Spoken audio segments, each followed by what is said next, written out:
আমাদের সরকারের কাছে অনুরোধ, আমরা যাতে বৃত্তি দিতে পারি। আমরা বৃত্তির জন্য আমাদের যোগ্য আছে, মেধা আছে, আমরা বৃত্তি দিতে চাই। আমরা আমাদের অধিকার নিতে আসছি, আমরা যাই বৃত্তি দিতে। শিক্ষা সবার অধিকার, সরকারি স্কুল বৃত্তি দিতে পারে না, আমরা কেন পারবো না?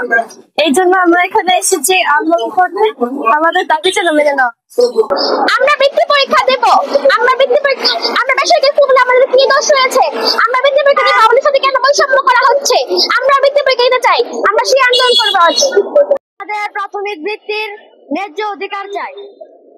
আমার দাবি হলো সকল প্রাইমারি স্কুলে বৃত্তি দেওয়া হচ্ছে, কিন্তু চিন্তাগাদের স্কুলে বৃত্তি দেওয়া হচ্ছে না। তাই আমরা যাচ্ছি বৈষম্য না করে সুন্দরভাবে বৃত্তি দিতে। আমাদের অধিকার থেকে বৈষম্য করা হয়েছে, আমরা বৃত্তি দিতে চাই।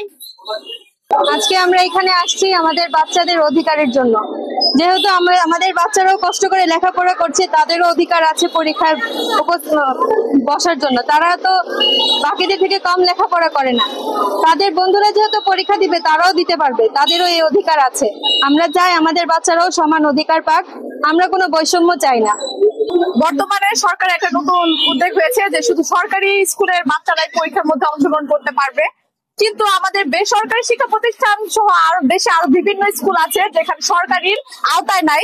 এইসব বাচ্চারাও কিন্তু বছরের শুরু থেকে তাদের বৃত্তি পরীক্ষার প্রস্তুতি নিয়ে আসছে, এবং আমরা সকল শিক্ষকরাও আমাদের সর্বোচ্চ চেষ্টা দিয়ে তাদেরকে বৃত্তি পরীক্ষার প্রস্তুতি এই পর্যন্ত দিয়ে আসছি, এবং ওরাও ভালো পরিমাণের প্রস্তুতি নিয়ে আসছে। কিন্তু সরকারের এই দাবি বাচ্চারাও মানতে পারছে না, তাছাড়া আমরাও মানতে পারছি না, কারণ আমরা শিক্ষকরা তাদেরকে সব ধরনের প্রস্তুতি দিয়ে আসছি, কিন্তু হুট করে তাদের এই সিদ্ধান্ত অভিভাবক থেকে শুরু করে আবার শিক্ষকরা এবং বাচ্চারা পর্যন্ত মানতে পারছে না। যে এই বাচ্চাদের উপর কেন বৈষম্য করা হবে? আমরা চাই যে সকল স্টুডেন্ট যেন পঞ্চম শ্রেণীর জন্য বৃত্তি দিতে পারে, যেন ওনারা তাদেরও তো অধিকার আছে যে তারা বৃত্তি দিবে এবং তারা বৃত্তি পাবে।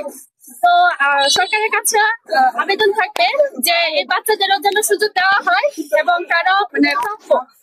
এটা শুধু শিক্ষক নয়, শিক্ষার্থী, অভিভাবক, বাংলাদেশের মানুষের সবারই একই ন্যায্য অধিকার। আমরা আসলে এখানে স্কুলের বৈষম্য দূর করতে চাচ্ছি, বাচ্চাদের মানে প্রাইমারির সাথে আমাদের প্রাইভেট স্কুলের বৈষম্য দূর করতে যাচ্ছি। আর এতগুলা স্কুল কর্মসংস্থানে আমরা এখানে অনেকে কাজ করি, এখানে আমরা এই বৈষম্যটা বাতিল করতে যাচ্ছি।